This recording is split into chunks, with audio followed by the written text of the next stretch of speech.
500 টাকা মজুরি নিয়ে যে আন্দোলন করছি, আজকে 3 দিনের মাথায় এসে পৌঁছেছি।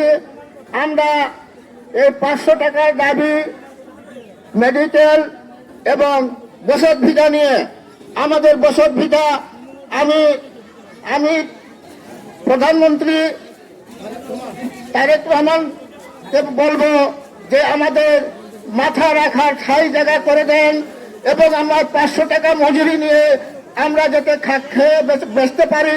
সেই আমরা 187 টাকা মজুরিতে আমরা কোনো কিছু হচ্ছে না।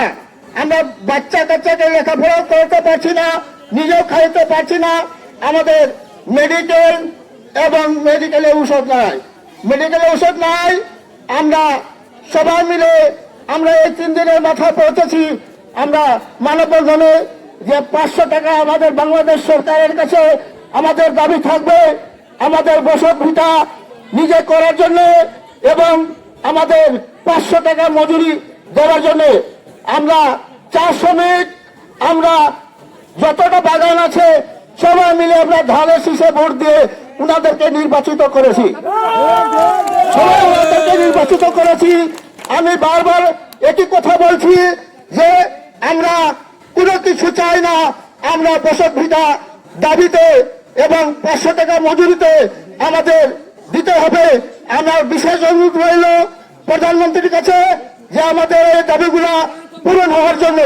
যদি দাবিগুলা পূরণ না হয়, আগামীতে আমরা দরকার পড়ে আমরা রাজপথে নামতে বাধ্য হব। আমাদের এই দাবিগুলা যদি পূরণ না হয়, আমরা রাজপথে নামতে বাধ্য হব। কিন্তু এখন আমাদেরকে 500 টাকা মজুরি নিয়ে যে আমরা 3 দিনের মাথায় আজকে মানববন্ধন করছি, আজকে কালকে